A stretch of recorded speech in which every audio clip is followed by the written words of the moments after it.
Hello, everyone. I am calling the June 9th Special Council meeting to order.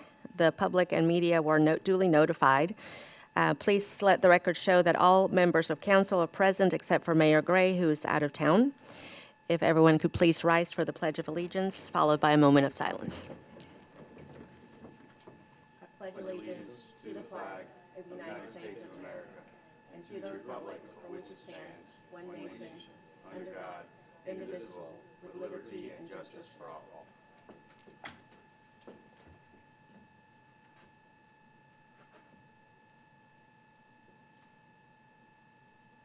Thank you.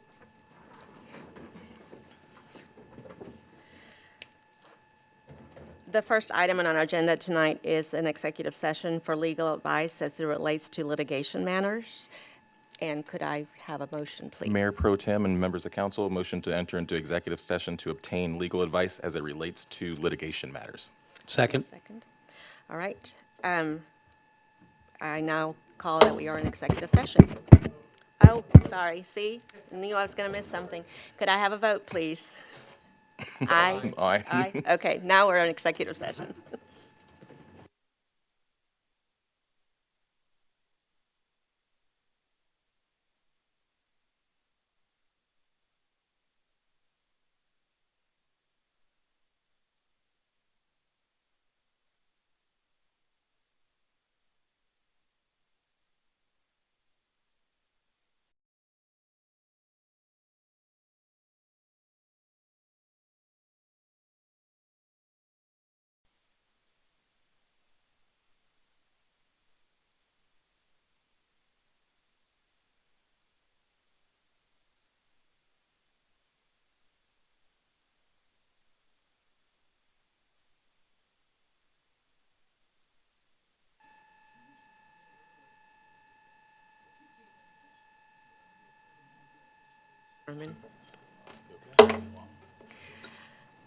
We are back from executive session, notifying public that there were no votes taken other than returning to open session. And we are going to move on to the next item on the agenda.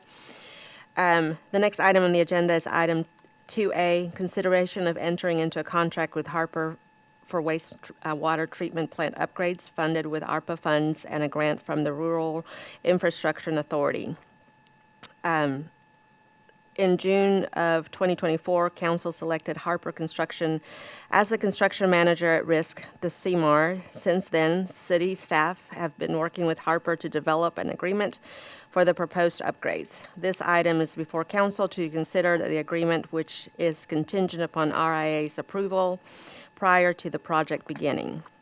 And call for a motion to discuss. I'll go.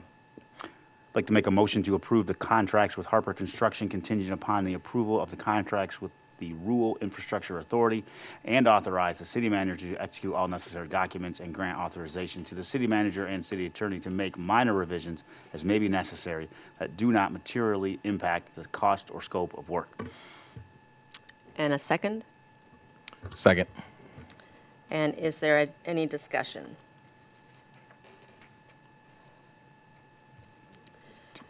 Do you want me to give an overview?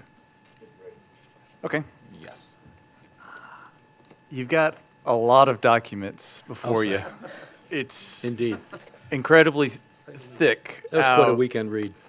But yeah, wastewater upgrades are not flashy, but they're important. What you're looking at is almost $4 million of improvements. But the good news is all of this, I believe, with the planned amount is coming from the ARPA funding and the SCRIA funding. So you're getting grant and state and federal funding to take this through. What are you doing? You're basically rehabbing two of your wastewater treatment plants. It's the complete rehab of the tank number 2, flow meters and blowers for wastewater treatment plant 2 and 3, electrical work for both of those treatment plants, piping throughout, and you even have a temporary EQ bank or tank through all of this. So there's a lot of working parts, and you're basically reconfiguring two of your tanks, redoing them, new innards to process it. The rehab work is set forth in one of these voluminous attachments, but it's the Harper contract documents, and they give a good one-page summary in there, but basically it's what I stated. So the structure of this, you have the primary agreement between TGK and Harper, and it sets forth the general design and the CMAR duties, and it also notes that this is being converted to a lump sum. So what is a lump sum? They give you the cost, which we'll go through, but just under $4 million. Does that mean it's absolutely certain that's going to be the top? No, there can be change orders, there can be allowed extensions, so daily allowance is continued. But this isn't construction of a new facility. It's wastewater treatment plants. It's been heavily engineered. So we think we got it pretty close with the numbers. We really do, with all of the engineering, background studies, design that's been done. And it's a little different than a building where you're going to want to upgrade the lighting inside in this. We know what we want. Engineers have gone through it, so we feel pretty good with the numbers. We also have provisions where it could end up costing less if there are delays, because we have what we call liquidated damages to keep the project on schedule. So you have the main agreement that sets forth the general terms of the CMAR, and then a lot of attachments. The attachments are where a lot of the meat is. You have the general conditions, 75 pages of general conditions. And they're really standard to a construction agreement. They talk about your insurance, your duty of care, change orders, delays, how pricing, and they'll go through if it's a unit price, how that gets modified. Very technical, very standard, but that's your general conditions. The next part of, I guess this is 4 parts. Your main agreement, general conditions. Your next contract or part is the supplementary conditions. Most of those conditions, those are about 15 pages. Most of those are for your grant funding. They're federal and state requirements to get this funding. You've got a lot of equal opportunity provisions, hours of operation, record keeping. It also talks about if there's a dispute, how that goes through the process. But that is primarily, I guess, fueled by the grant provisions to make sure we get those as a second layer into these contract documents. And then you have what we call the contract amendment. It sounds minor, but that's the main document, and that's your last one. It also has the probably 60-page detailed work that's going to be done. It defines the scope of work that I summarized in a sentence or two of what you're doing to the 2 wastewater treatment plants. It also sets the price. With the CMAR work, it is $3,938,529.15. That's why we basically call it $4 million. Construction. Upon signing this document, a lot of work's going to be done because you've got all these blowers, you've got pumps. A lot of parts will be ordered once you're contractually obligated to this agreement. But the actual construction is anticipated to take 211 days. They have looked at this, designed it, and in their proposal, there's a detailed Gantt chart. Talks about how each step, how long they think it's going to take. They feel pretty good about the schedule. One thing that we did was we modified the schedule.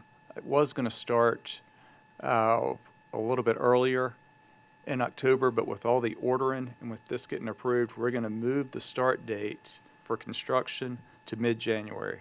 So once mid-January starts, they're going to start this because we didn't want to get some of the painting and other aspects that we wanted it to be a little bit warmer. We didn't want to be at that second phase of construction in February where it's getting cold. But there's going to be a lot going on between now and mid-January once you sign this. As we noted, the agreement must be approved by SCRIA. So we do want to have the language that was in the motion to allow minor modifications.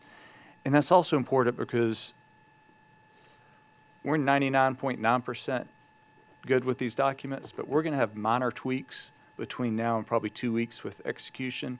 It's not going to be material. In fact, on Friday afternoon, about 3 pages of this changed, and that's the schedule. Schedule changed to move it, and that was per Ticket K's request with engineer and your staff. They changed the schedule, and then there were a couple of minor tweaks to just update the documents. Nothing that you would really be able to see, but we looked through and know each change. So they're minor, and you may have that between now, but any material changes, of course, would come back before council. So this is it's a big project. Like I said, it's not exciting, but you got to have these upgrades. The regulations are getting stricter and stricter every year on the environmental compliance. You want your lake clean, and you have the unique opportunity with the state and federal funding that you're able to have these significant upgrades with little impact on your overall budget because it's all coming from outside sources. And that is a high-level structure of the one agreement with the 3 attachments that also have sub-attachments. So I tried to keep it at a high level. And y'all have already asked, and I appreciate that, legal questions earlier that I was able to respond. A lot of good questions, and I think I answered those. And if you have any questions about those, but that was easier to answer detailed questions sitting at my desk over several hundred pages of documents than trying to do it on the fly. So I know y'all have studied this because y'all have asked questions and have been involved throughout. So that's what I've got, unless y'all have other specific questions. And I appreciate the answers. They were very detailed, and it helped me understand, the questions that I had. I think that what I'd like to hear from you is that the contract has minimized any big potential risks that the city might incur. And you answer that to me in your email, but if you could just kind of voice through that we've looked at the possible overrun, cost overrun risk, possible performance risks in with the answers that you gave me earlier. Yes, and this is a little bit different than when you have the construction of a building, when you're leasing another building, and you're at the end of the term of the lease, and you're going to have a higher price, and you're trying to move in, and you can't get into a new facility. With the EQ basin that y'all have added in that extra layer of protection, it's an overflow basin, is what you've put in. We did look at the liquidated damages. If it goes long, they're $1,000 a day, up to 15% of the CMAR fee, which is about $26,000. But the engineers have studied this. They think 211 days is very achievable. And this one has been designed a lot more than usual. Maybe I shouldn't say a lot more than usual. It's been very engineered. In fact, they've already gone out and gotten bids from the 2 major subcontractors, Atlas Copco, that's going to be doing all of the pumps. And that's part of the ordering process, because Atlas has to get those. There's a delivery schedule, and I think that was 4 to 6 weeks. I'm kind of going off the cuff on that.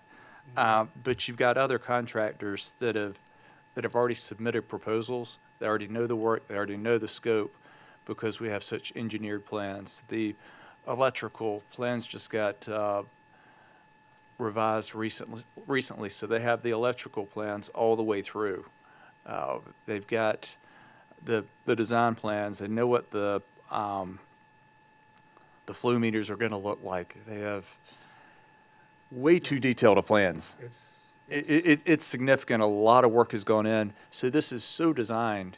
They've done environmental studies on the property. A lot of that was, we know what the environmental issue is with the current 2 treatment plants, because they're there and good. But with this EQ basin, they went ahead and did engineering studies, because we wanted to know that the soil adjacent to these areas would be able to handle the weight and the impact.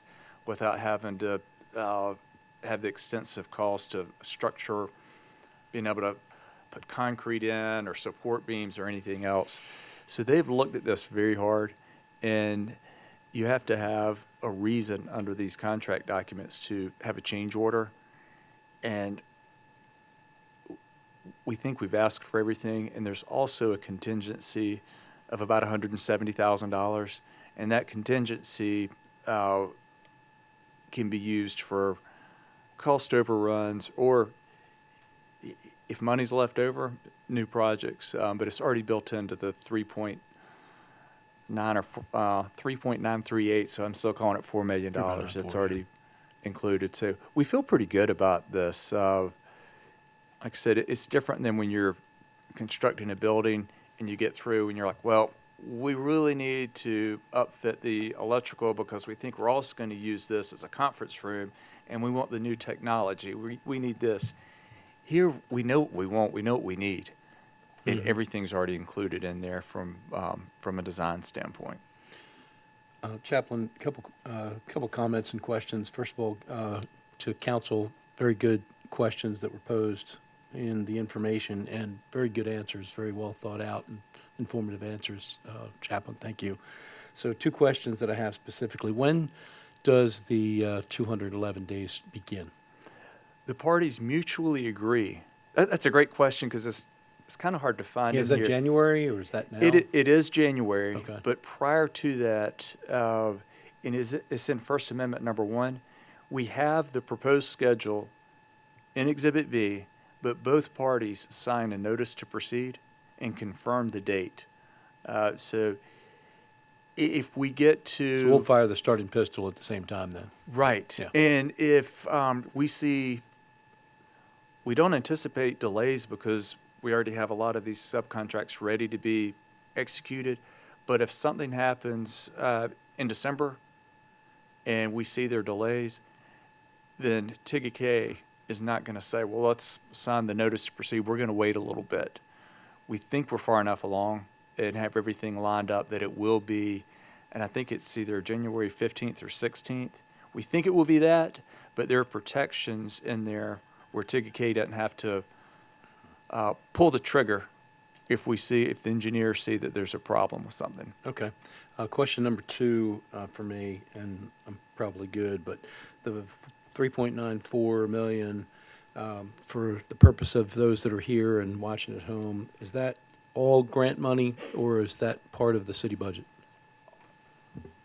So you've got $1 million from RIA, which comes with a match, which we can use the ARPA funds that are already allocated towards this project to go towards our match. So you're not going to have any city budgeted money. Like, you're not going to see expenses hitting the TCUD budget. Mm-hmm. It's all going to come from those 2 grant sources. Great. Thank you. Yes, sir.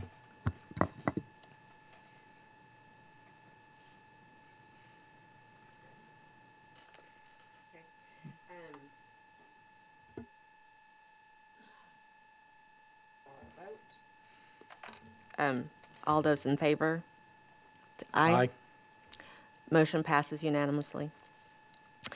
The next item on the agenda is item 2B, consideration of the introduction and first reading of an ordinance amending section 5037 of the city's code as it relates to regulation of golf carts.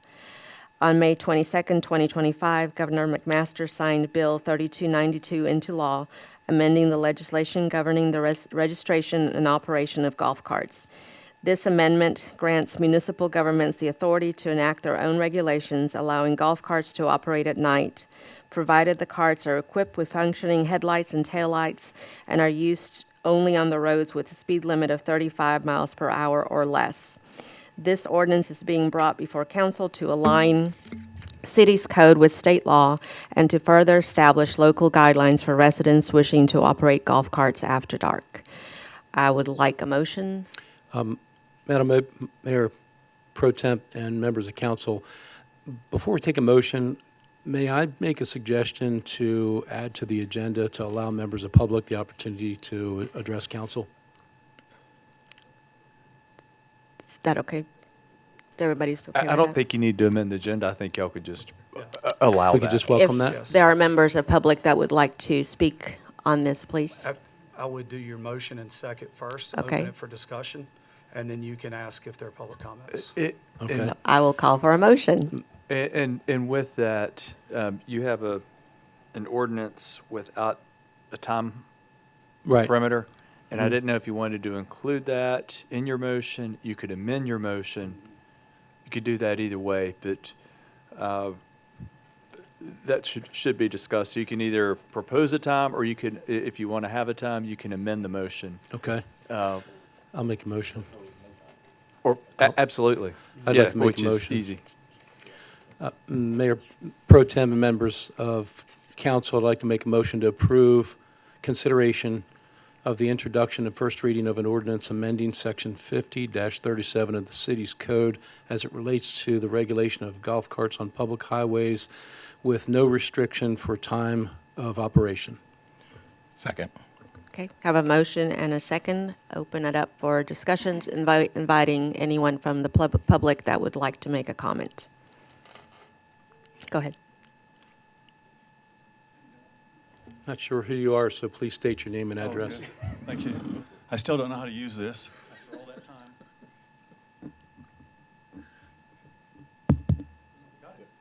Okay, no, I didn't.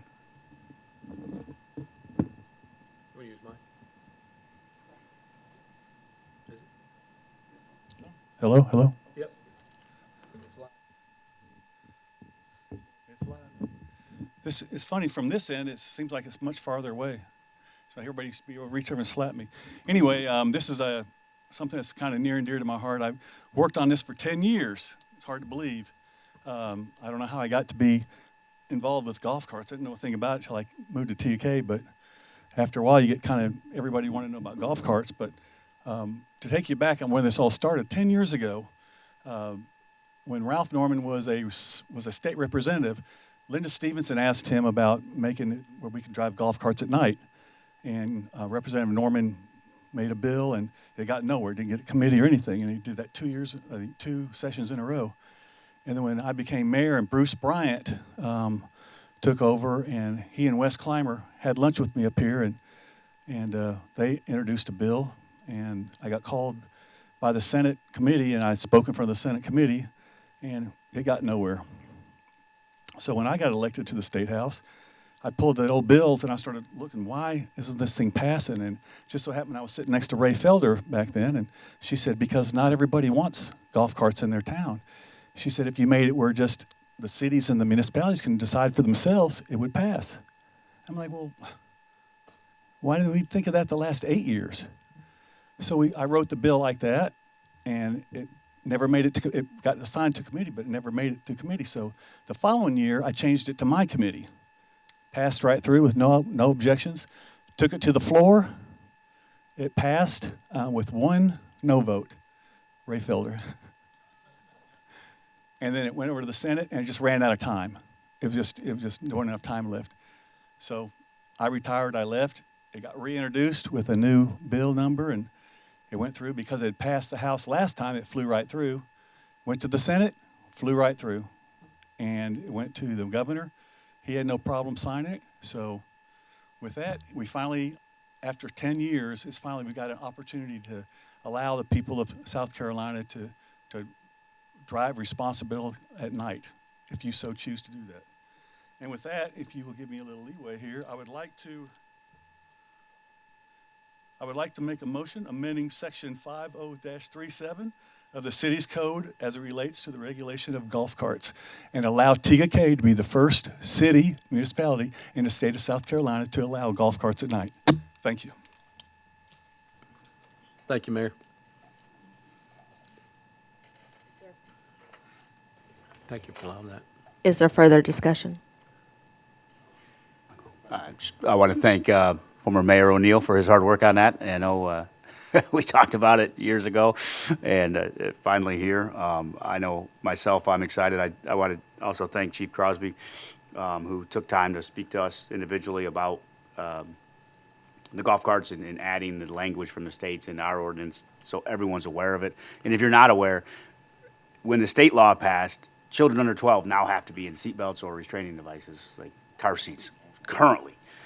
It's nothing to do with the bill we're passing right now. That's already in effect, so make sure, parents out there, have your children in a seatbelt or a car seat. And gotta be 16-year-old, have a driver's license to be able to operate on the road. So I just say that because I know I see a lot of young kids flying around in these golf carts, and it concerns me. Agreed. Very, very excited about this opportunity to be the first in the state. Thank you, Chief, for jumping right on that and getting the language right for the ordinance. Appreciate that. And Charlie. And thank you, former mayor, former state representative, for your hard work on that. And she's not here in this meeting, but Jackie Tarabeel, who replaced David at the State House, voted for this and helped push it through. So we're grateful for that as well. I'd liked one little bit of clarification, and this is from a question that was sent in to me, having to do with municipalities having specific traffic lanes for, that's not a requirement. That is something if a municipality wanted to do that. Is that the correct way of interpreting the bill? Yes, ma'am. Yes. Yes? ma'am. Yes, Okay. ma'am. So as it's written from the state, the carts are still allowed on paths? If that is what council wants to roads. continue to allow, carts on our multi-use, trails, then you absolutely can. Okay. I just wanted to make sure that it was clear that we're not required to dedicate lanes for golf carts on roads, that we're not required to have curbs. We have the trails that can still be used with the option to drive on the roads. That is correct. And I just wanted to clarify that for that person. Yes, ma'am. Any other Yeah. discussion? No, I want to say thank you to Charlie, to Chief Crosby, Mr. O'Neill, for all the work that you guys have done on this. Having no time limit on that for the golf carts at night, as long as your vehicles are registered properly with their appropriate headlights and taillights, are absolutely needed. With that being said, please, everybody be safe and careful out there. We still have people out on the roads, so use the trails safely, use the streets safely. Yeah. One And I'm thing I sure our would like- police department will be making sure that we're using them safely. Just Yeah. because you can drive at night, you're still not allowed to drive them on the golf course Right. or on the golf cart paths. That is still a no-no. Good clarification. We've had a lot of accidents over the years of people on the golf course because most people have those carts are lifted in a lot of cases and things like that, and they're just not designed to be out there. So just wanted to make sure that just because council may be moving forward with this and allowing for the no restrictions at night, you still can't drive on the cart paths on the golf course. There's a big difference between a golf cart path and a trail. Yes, ma'am. Absolutely. One question, Charlie, or maybe Chief, I'm not sure. So you have the state laws, and we have the only change we're making in our requirements is the hours. Yes, sir. As written. We did add in a little bit of extra language concerning the safety restraints for children. Just because the state just said under 12 got to be in a seat belt. But the younger, smaller kids, they don't Yeah. really fit in those. So we added in the caveat of the car seats and booster seats, just to clarify that. But everything else comes straight And out that- of what the state. So Good. with state law, and I guess with our added things, are there enforcement mechanisms, or is it just stop doing it and get it fixed? Yes, sir. I could let Chief Crosby speak to it, but yes, they are able to enforce with penalties. Okay, there is, okay, I didn't Yes, know. Okay, thank you.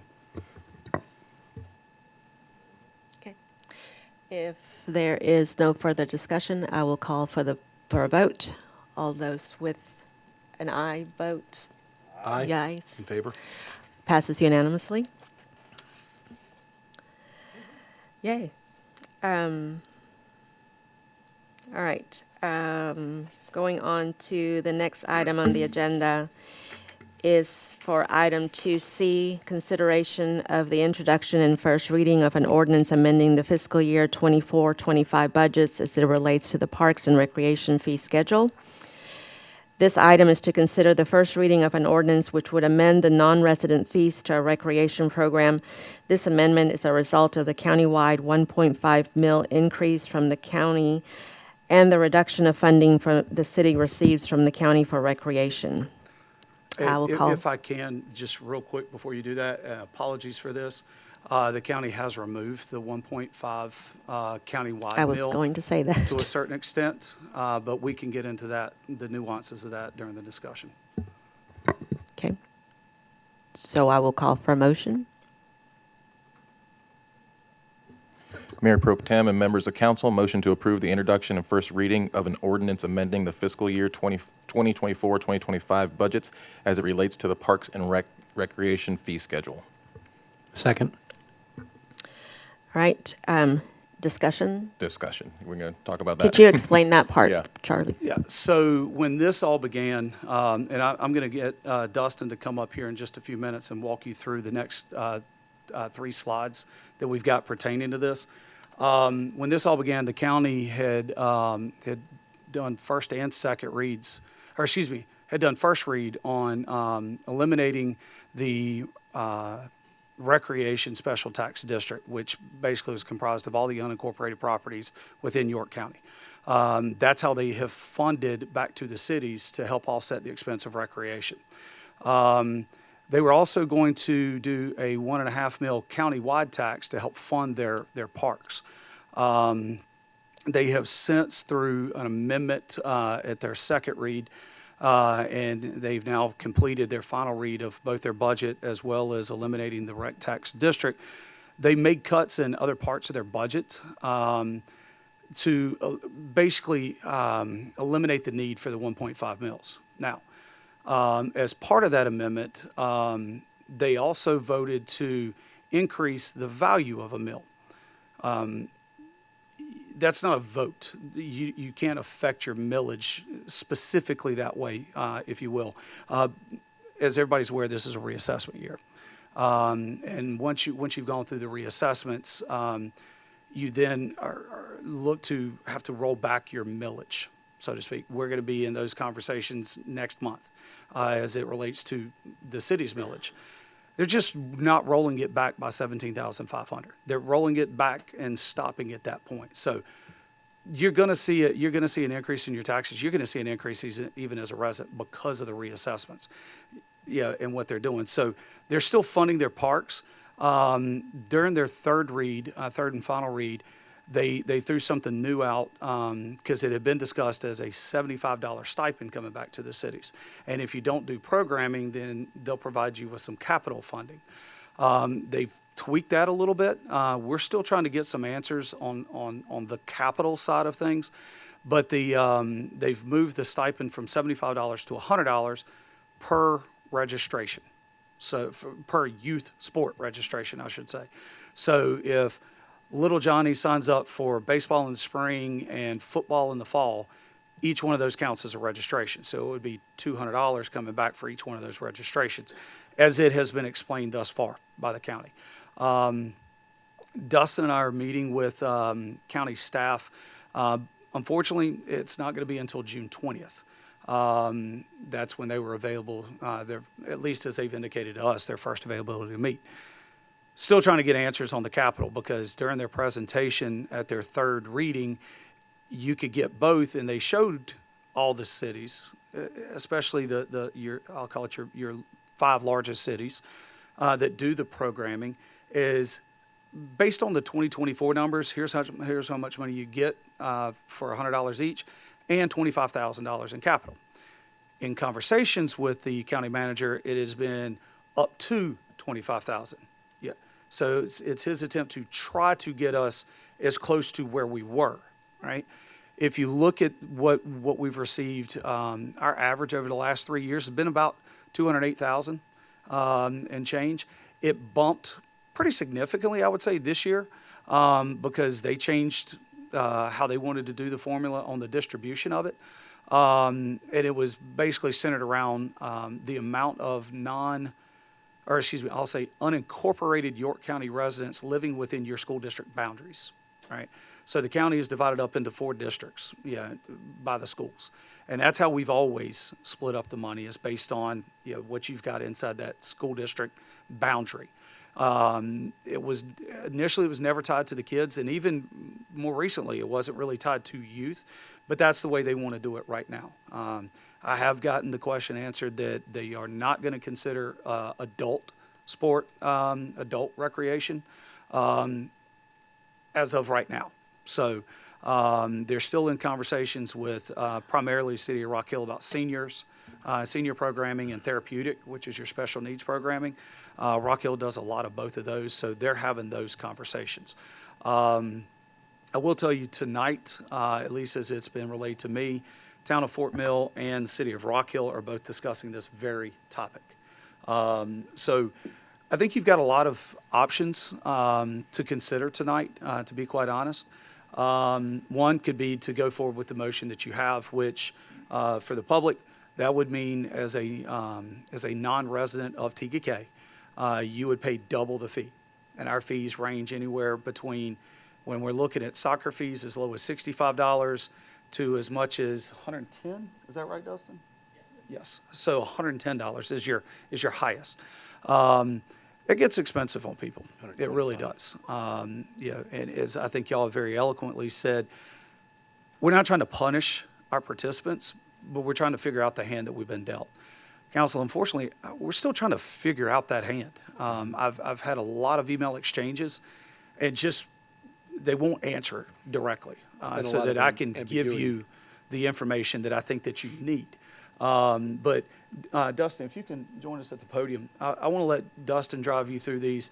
He and his staff have done a good job of putting some scenarios together. And this first one is going to be basically two choices. If this is the option you ultimately decide to go. One, the far right column is going to be the double the fee, and then the other one is an additional non-city $70 charge on top of what the registration fee would be. So Dustin, I'll turn it over to you. Yeah, so you're going to get 3 different slides, and they're all going to have a lot of numbers and squares and all that good stuff. So I think the most important thing that you are going to want to look at right there is the non-resident fee $70 and that second column down, which is the 213,080. So if you remember, Charlie just mentioned that on average we received about $208,000 in terms of from the county that supplemented the recreation. So that's the number that you're going to want to focus on there, because that's the supplementation number. Because if you look at the fees, those fees are what it costs to run the programs. So those are going to stay hopefully the same no matter what. That's not impacted by that supplement. So that's the number that you're going to want to pay attention to right there for that $70, and then also the non-resident doubling the fee right there. That's where you make up that difference of the average of the $208,000. One of the things that this one will show, though, is it does include our soccer program, which y'all do know that it is operated by Charlotte Independence, and we do not incur those fees or take those registration fees for those registrations. So those numbers there just show you what it would look like as a whole. In conversations with Charlotte Independence, that would be if we do increase the registration fees, we would end up renegotiating what that fee would come back to us. So those numbers aren't available right now, but this is just to show you a picture of what it would look like supplementing it with that $70 and then doubling the fee here. So that's more of just a show than the actual numbers because of Charlotte Independence involvement with the program. So just keep that in mind. Those are not the exact numbers, but I wanted to give you a clear picture. So now the fun thing that we all have been talking about is the stipend. So I know with the county making that adjustment to $100, again, that's the number that I want y'all to really focus on in terms of the next 2 slides. So this is with the soccer program. The reason why we separated the soccer program in and out is, as Charlie mentioned, we still do not have very many answers from the county. There has been conversations that they may include soccer. There's been conversations that they may not include soccer because we do not directly operate that program, even though there are participants. They play on our fields. We maintain the fields. We just contract with Charlotte Independence. So again, that has not been fully explained by the county.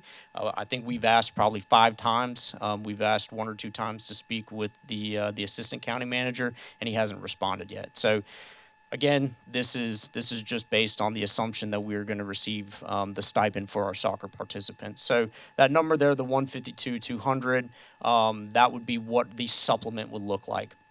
So obviously a little bit less than that 208 number that we've been talking about, which gives you a difference of about $56,000, I believe, if my math is correct. Hey, Dustin, one question about this slide. Sure, you got it. So going down, right, you got resident, non-resident, county. Is the county the stipend? Great question. Yeah, so the non-resident would just be any municipalities that are not inside the city. The county would be your unincorporated residents. Okay, so I got you. So they- Non-residents, other yeah, so the county municipalities. has They're mentioned only that going to stipend they- for yeah. unincorporated residents. they would not, not provide a So stipend the from other stipend doesn't go municipalities. to any municipality residents, anywhere in Correct. the county. But they're the exact same number? Yeah, so we're about 50-50 in terms of if you look at your North Carolina, town of Fort Mill, York, Clover. York, Clover, any of those municipalities or not inside the county, they're about almost 50-50. One thing we do want to point out, council, is we're making an assumption on our fall registration numbers for 2025, because obviously that just got started. So looking at what the fall has been as compared to the spring in prior years, that's how Dustin arrived at the number for what we're anticipating for the fall. So those numbers could be higher, could be a little bit lower, but that's where that assumption is coming in, at least right now, as part of this conversation. Yeah. So since it is 2025 numbers, obviously we can't give you what we would get in the fall, but based on historical data, these are the numbers that we would look at as close as we possibly could to what we would see at 2025.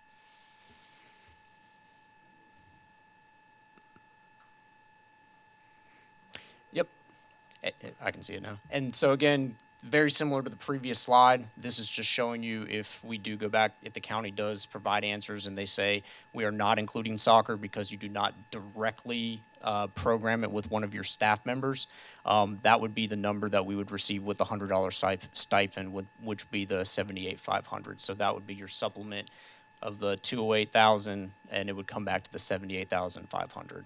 So pretty drastic difference if they don't include the soccer program, because it makes up for pretty close to half of our total participation numbers over the year.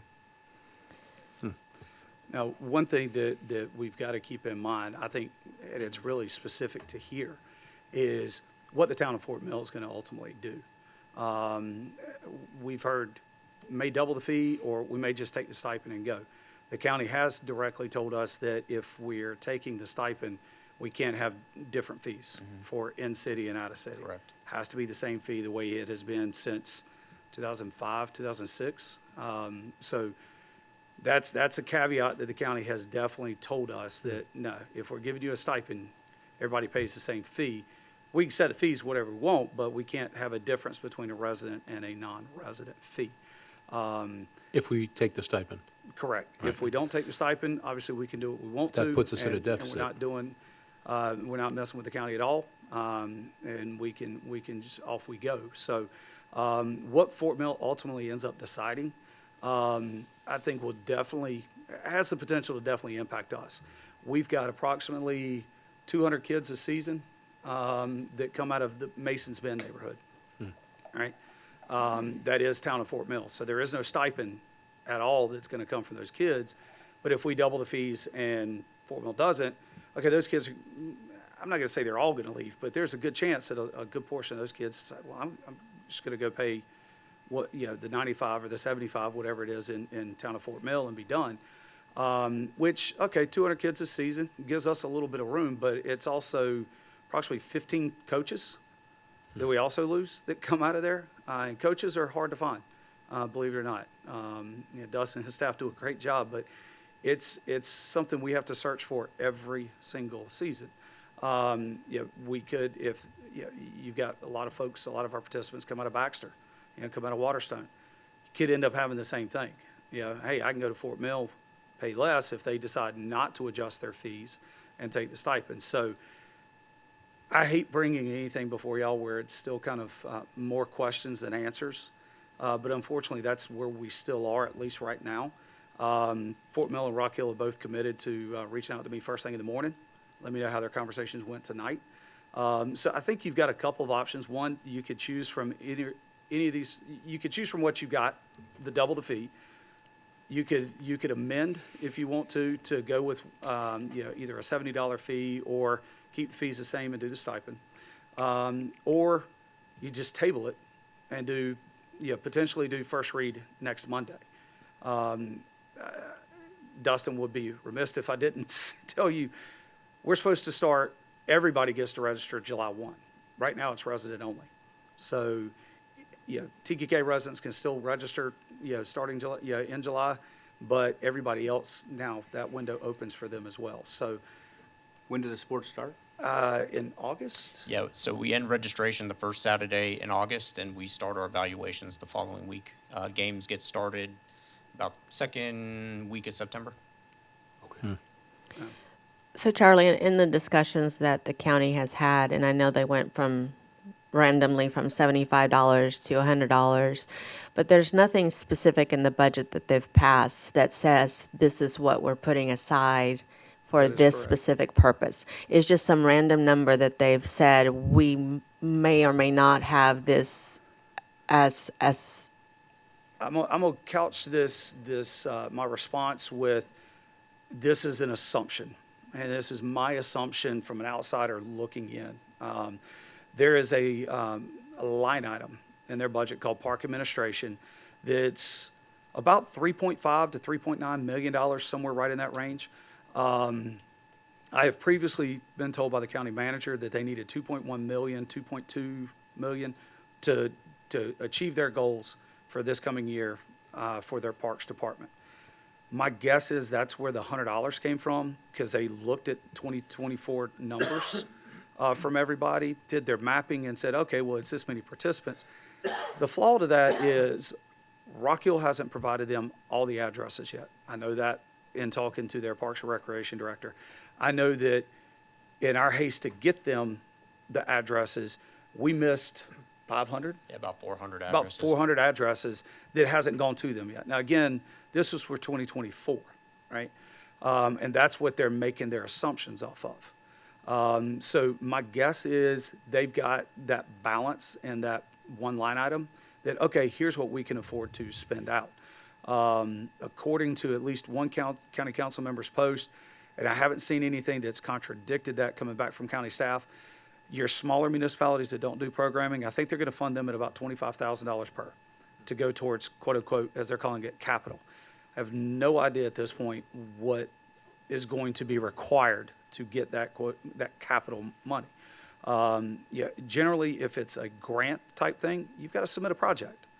$25,000 in a Parks and Rec world for a capital standpoint is going to get you some picnic tables and some park benches, and it's not going to get you a lot of them. I mean, as y'all saw, when we were talking through this year's budget, just playground equipment alone, I mean, it's extremely expensive. So we really don't know at this point what stipulations the county's going to have on that capital, but they have come out and said that the programming cities would be eligible for some capital money, but they won't tell us how much or what we have to do, at least not yet. They want to have those conversations individually. And from those conversations, as the county manager has indicated to me, then they want to draft individual intergovernmental agreements, IGAs, for each city. I don't understand why we all can't have the same one, like we've had since 2006, but that's where the county's position is now. So there's still some unknowns. I think for me personally, finding out what Rock Hill, what Fort Mill is going to do, get along great with York and Clover, but I don't see us having participants out of our area driving over to York, driving over to Clover, even though we do have a handful that drive from York and Clover Incorporated and come over here. Honestly, I don't see a lot of our participants driving down to Rock Hill. And no offense to them, they do a great job, got great facilities. I just don't see a lot of our participants doing that. I do see a lot of our participants potentially jumping over to Fort Mill. And if we've doubled the fee or done any kind of fee adjustment, well, now we're not getting the stipend, and now we have less that we're programming. It will have some type of budget impact. Now, obviously, with less people, you also have less expenses, but it's too hard right now to figure out what those actual reduction or how much of a reduction those would be, because there's just too many unknowns at this point. So the stipend that we get back is not specific to what the participant actually paid for that registration. No, So it never could has be, been. if they're paying $45, it's still $100. If they're paying $150, it's still $100. So yes, ma'am. So there's a misconception, I will say, that's out there. So when this group originally got formed and the IGAs got put together and the county set their special tax district, our group was called the York County Recreation Coalition. I met with those people almost monthly during the early days. And the one thing that the original formula on the distribution of the funds was you take the county's entire population and whatever percentage of that entire population was made up of everybody, not just kids, but everybody living within your school district boundaries, that's the percentage of the total funds that you got. Because everybody from county council and the cities all recognize the fact that, well, we've got unincorporated residents that are using the facilities, and there's cost involved with that. And we don't just provide opportunities for youth, we provide it for everyone, right? And some cities have more programs and some cities have less programs, but we program and we have facilities for everybody regardless of age. Somehow over the years that morphed. Now, like I said, the last distribution formula was based on the number of unincorporated residents that you have living within your school district boundaries. Okay, that's fine, which is why ours took a bump. It took a pretty good bump. Yet Tom Audette fought for that, and I guarantee you us in town of Fort Mill greatly appreciated that. We as municipalities, especially City of Rock Hill, they have given up some of their allotment so that York could have more of an allotment so that the smaller municipalities, because they get their allotment out of York's piece, right? So that they could have some more money. So we've all worked very well together as far as amongst the cities, but the stipend from, or the distribution from the county was never tied to a per person, because it's not just residents, it's every property owner that was paying that tax. So Catawba Nuclear Station was paying that tax. Businesses in Baxter were paying that tax. Everybody paid the tax. It wasn't just the individual homeowners. It wasn't just the people that were participating. So it was never tied to a per participant. But now with this new change, that's what they're wanting to do.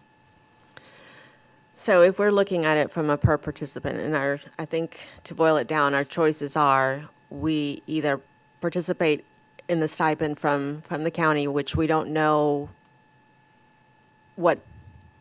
No assurance. We have no assurance that we're going to get that long term. It could be that the next year they come back and say, you know, we tried it, You're but we don't exactly like right. it. So we're going to knock it down to $50. They have a pretty much carte blanche in doing as they want to with those I would funds. say yes, except for depending on what we are able to negotiate in the IGA.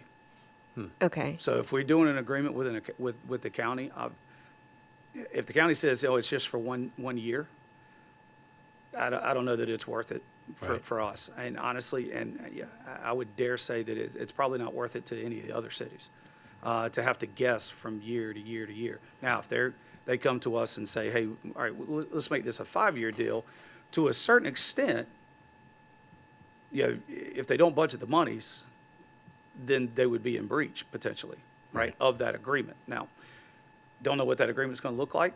I haven't even seen any kind of form of an agreement at this point. That's Right. sort of the point at this point is that we don't know and we don't have any control of what the county is going to decide or how much that's going to impact us. And we don't have an agreement. And we don't have an agreement. Correct. So in looking at what our options are, we either table it and see what happens with the rest of the county and what they decide to do, or we look at doubling our non-resident fees, which I'm still not quite sure how that gets us. Like, what is the dollar figure per non-resident that we would be getting?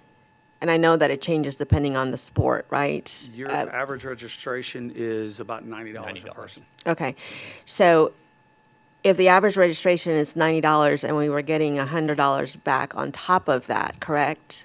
So, and that's what added up to the 213? No, so Would that be I- 190? That would be, Go ahead, Dustin. that would be an additional, so this is the one that we're looking at. So the 213 would be to the left of that where you see non-resident and then fee. The 273,960 is the estimated amount that non-residents would be paying strictly for the registration fee on a $90 average. The one to the right, the 213,080 would be in addition to that registration fee, an additional $70 that they would pay on top of their registration fee. So based on the numbers, that $70 would get us to that 213,080. But as Charlie mentioned, if we enact that, those numbers could go down, they could stay the same. And that's if soccer was included in this. But see, with this one, we're not dealing with the county at all. Right. Yep. We're not That's what taking I'm- the stipend. And that's what I'm trying to We understand. is- would apply it to the soccer. And what we would do is we would apply it to soccer, so the soccer participants would also pay that additional $70 fee or double fee, whichever y'all choose. But at that point, we would go back and speak with Charlotte Independence and say, well, with that additional funding that you're getting, the additional revenue, some of that needs to come back to the city as well. And that would be, we've already had discussions with Charlotte Independence, and they said they would be absolutely open to renegotiating the fee that goes back to the city. But again, we don't have that number yet because, again, there's still a lot of unknowns. And Charlotte Independence did go so far as, they said, we want to be a partner with you Yes. guys. They said if you have to add on a non-city fee, they could even just, obviously we'd have to work through the agreement and add that amendment to it, but they said they would even just do it as a straight pass-through. Yeah, on So- top of what we're already getting. Putting a $70 fee on top of the registration fee for every non-resident participant keeps us whole and not dependent on county funds. Is that a fair statement? Theoretically, yes. It gets us to the If- number if we the- If the need and numbers remain the same. If the numbers were to remain. But even if we went the route of accepting the stipend from the county, we're still not going to be whole. It still won't get us to our It- original number. This gets us closest to Correct. being able to stay whole, even if there's a fluctuation in the number of registrations. Correct. So it's about $60,000 difference, I believe, what I worked out, but that's not including the potential $25,000 in capital. But again, that's still up in the air. Is that because the stipend is only county residents, It's only unincorporated residents. where so it the wouldn't- double fee or $70 fee is would people include from Fort every- Mill would be and other everybody. towns too? Correct. And that's the tough part too, because you're gonna have municipality participants in our program. They're gonna go to Fort Mill and do volleyball or basketball in the winter. So it really impacts everybody in the entire county, unfortunately. I think where I've struggled, at least personally, professionally with this, is there's no credit, if you will, being given towards anything but youth sports. Yeah. Trailhead Park, she was constantly, I would wager to guess that it's not all just TKK residents out there, and that's great. They're having a great time. Our walking trails, I see people driving in every morning when I'm headed out to go up to Planet Fitness, and they're parking there at Trailhead Park, and they're getting on the walking trail. Yeah. It doesn't allow or acknowledge any of that. Us in the Fort Mill Township, there's 0 facilities up here.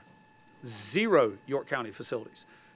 Between what City of TKK has done over the last 25 years, what Town of Fort Mill has done in that same time frame, and then you've got Leroy Springs with the Greenway and what it provides from a recreational standpoint. I don't even know where you would begin to put a county facility of any type of size or magnitude in the Fort Mill Township, but what I can tell you is there's none, because City of TKK, Town of Fort Mill, and Springs, we've taken care of that. We have shouldered that burden, and it has worked.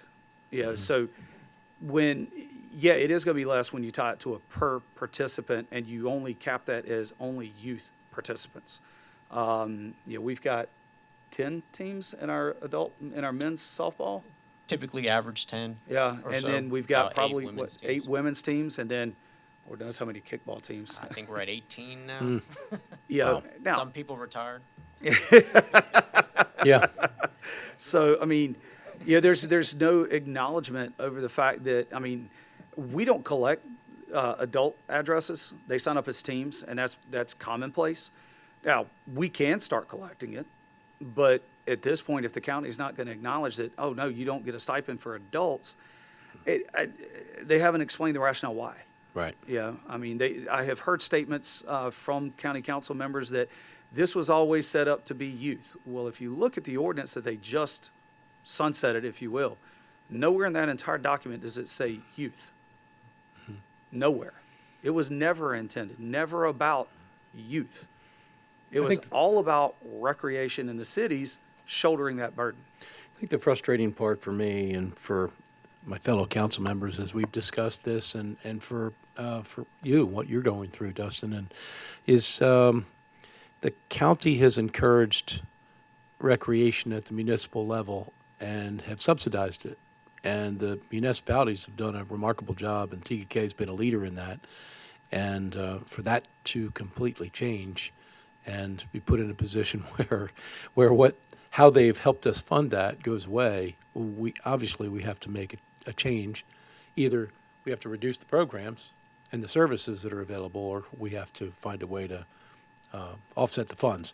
And that's the position that we're in. I mean, we could raise the fees for residents and non-residents to offset that and take the stipend, but why should, to Tom's comment a couple of weeks ago, why should the residents of TKK have to foot that bill that has been designed for non-residents?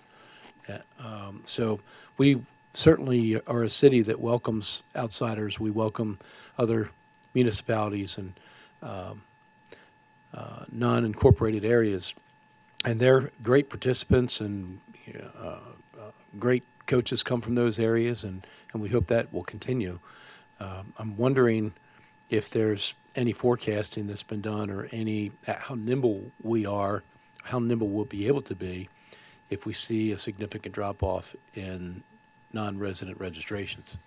And that's just something we can't forecast. Right. I think there's some, like we had a coach that's been in our program for years and years, fantastic coach, fantastic person, and got up and spoke at the county council meeting and said, don't take this away. This impacts me directly. And, you have those ones that you're hoping that they stay. Right. But again, as he mentioned in the meeting, $220 a season to play rec baseball, I mean, that's a tough pill to swallow. And then if he goes to the town of Fort Mill and plays winter basketball, I mean, all of a sudden you're talking about one kid over $1,000 just to play rec sports.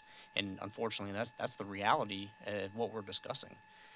So it's something that we can guess and we can attempt to forecast, but in reality, I mean, it's going to be up to every individual family to say what's best for them. I mean, and to Charlie's point, if we, as a city or y'all as a council make the decision, okay, well, our route's going to double fees, and say Fort Mill doesn't, I mean, I would see a pretty massive decline in participation just because of the monetary impact that it would have. So You have to plan for registrations and for the budget for those registrations. That's right around the corner. So Yeah.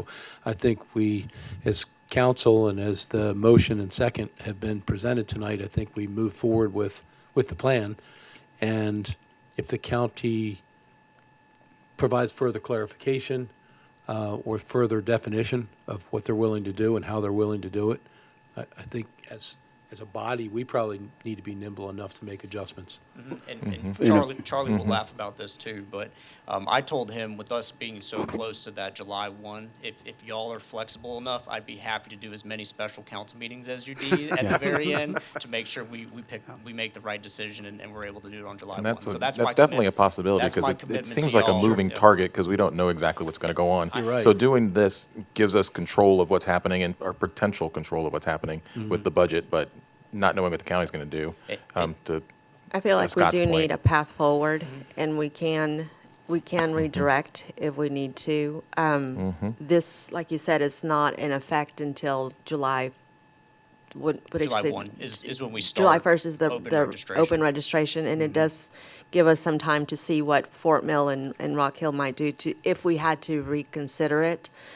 I don't One thing particularly that- like being go ahead. dependent on the wishy-washiness of what county might or might not Right. do with those funds, and when Agreed. they might or might not do them, and what the individual agreements might look like with one municipality over another, or how long we might have to wait to have that agreement in place. We have programs to run, and we have a budget to maintain, and it is a pretty impactful number. So I think that we move forward with a vote and then make some adjustments as we need to.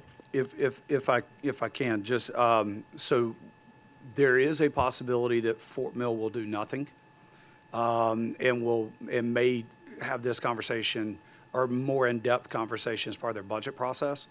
to where any fee adjustments wouldn't go in effect until October 1, because they're on the same fiscal year we are, which would then pick up, their basketball and winter sports that they program over at the Fort Mill Rec Center, and then carry through to the spring. So which is obviously an option here as well.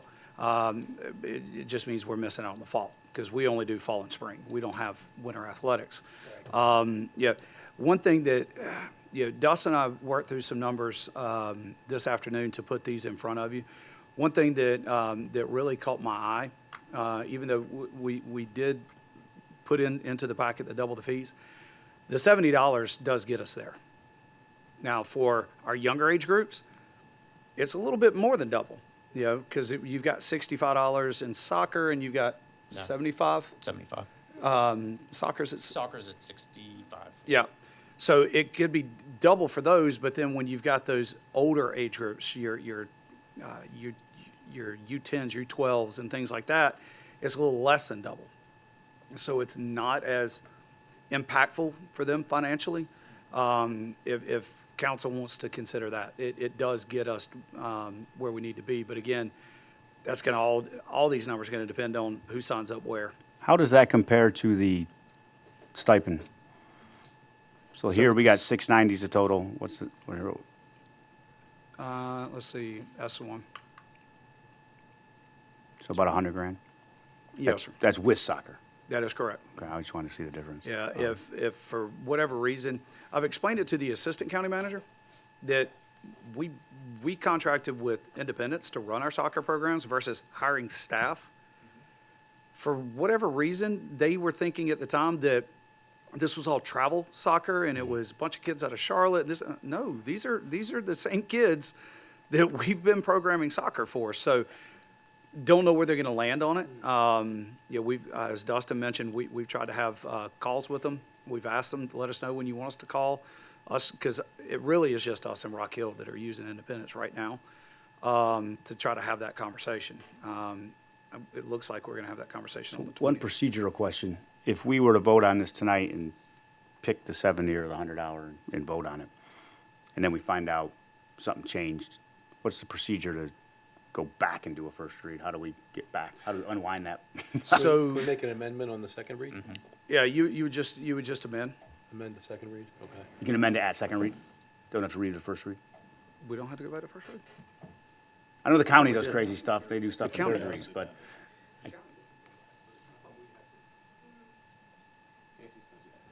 So whatever you decide on tonight, if you don't do a second read and you end up doing a first read next Monday, right, on something completely different, because, through the course of this week or whatever, what have you, we have gotten more clarifying information. This one would just die because it never got a second read, and you would just do a new first read do a new first read. Okay, that's what I was on trying to something completely understand. different. And then we would just have to come back and do a second And read then you before the just have to come first. back and do a second, correct. And, Because I would think, based on the options in front of you, any change, I would think would be a material change, because you'd be going from either a double or a 70 to, okay, we're going to leave it alone, and we're going to take the stipend.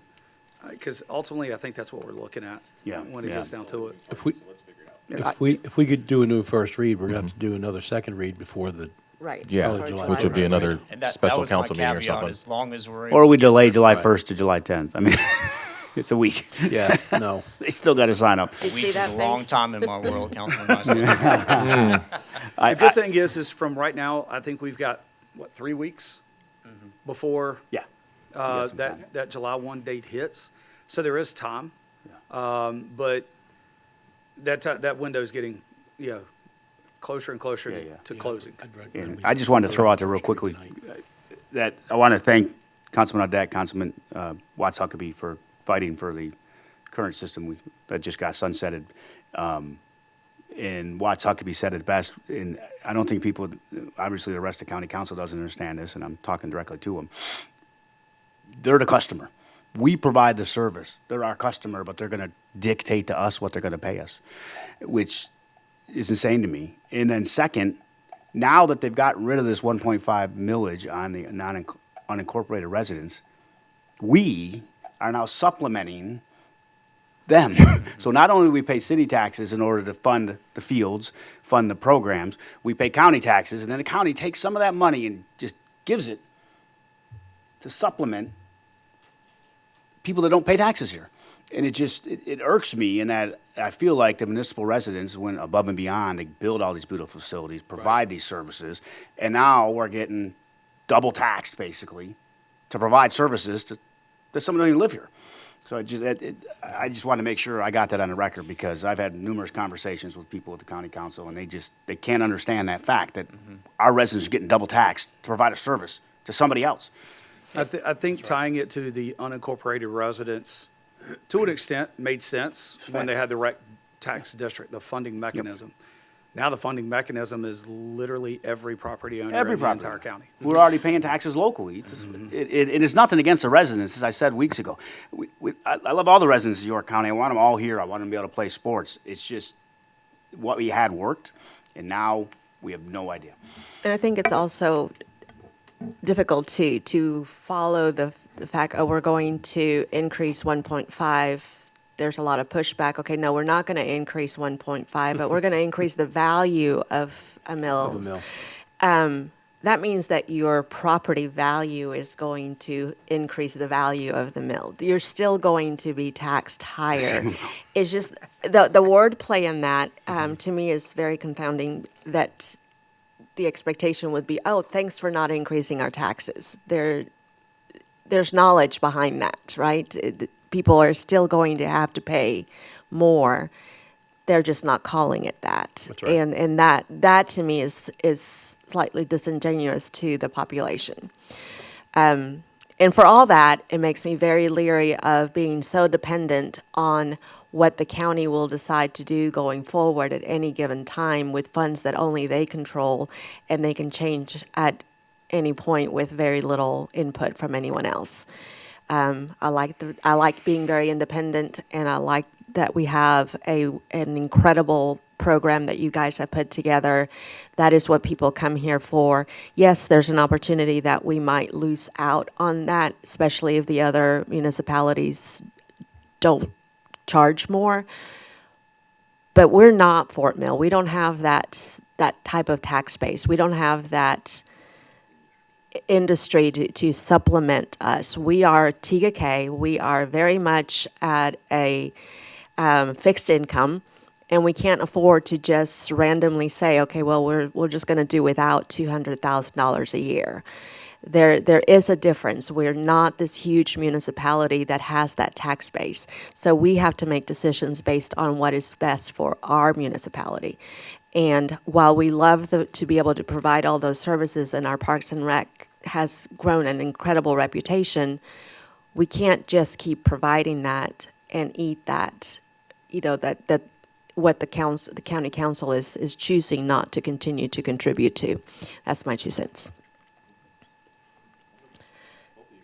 So I guess I'm going to call for a vote on, or We did a motion in. we did a motion a second. So right now, you've got a motion on the floor, and that motion is basically to double the fees, because that's what's in your packet. Right. You do have the opportunity at this point, if you want to amend, to do it as a $70 non-city fee versus a straight double. You could do that with an amendment at this point, before you vote. Can we discuss, can we voice an opinion on what that is? Yeah. Sure. I like the $70 fee, just seems to be a little bit less money. Less aggressive for non-residents, Well, yeah. it gets us to 213, right? It gets us to our, I guess as the county said, our historical average, which is 208. Okay. Yeah. Okay. I mean, if staff thinks we can make it work with the 70, is that your recommendation? I think we can figure it out and make it work. I don't want this to be a You want to- money-making Right. proposition. I want us to be able to stand whole and provide the services that we've provided and support our Parks and Rec. I don't see using this as a way to make more. If that 70 gets us to where we've been, then I'm good with that 70. And if somebody would like to. Obviously, it puts us short of what we had for this fiscal year, but when you look at our 3-year average, it's a little bit more over that than what that 3-year average was. And I think by doing this too, I think some of these other cities might be looking for someone to step up and lead And if we take this step and they all table tonight to see what everyone else is doing, that was my concern of tabling. Everyone tables and next week we're all sitting here again. Right. wondering what everyone's gonna do. What did they do? So then we're proposing a $70 fee across the board, which is a little more than double for some and a lot less than double for others, right? I would say that's a pretty fair statement. Okay, but, and still, we won't qualify for a stipend from the county? If we have that separate fee, there is no stipend. Okay, I'm But- all right with that. And we But wouldn't still a need it moving because target. we're already getting. The residents could Who, potentially go to the county and ask for their stipend. The county has said no. Well, Oh. that's, They they will can only complain to give the the county council about it stipend then. directly to the municipalities. Who made the motion? Was that Brian? I did. So Can how do we I amend the adjust it? motion? You want to amend it? Just amend. Amend the motion. Just amend the motion to approve the introduction, first reading of the ordinance amending the fiscal year 2024, 2025 budgets as it relates to Parks and Recreation fee schedule and make it a $70 fee, not doubling the fee. Perfect. And I'll need a second. Second. All right. All those in favor? Aye. Aye. Okay. Motion passes. Well done, Dustin. Thank you. Thank you. council. Yeah, appreciate it. Thank you. All right. And I think that brings us to the end of a meeting. Motion to adjourn? Motion to adjourn. Second. Second. All in favor? Aye. I remember. Put you all down.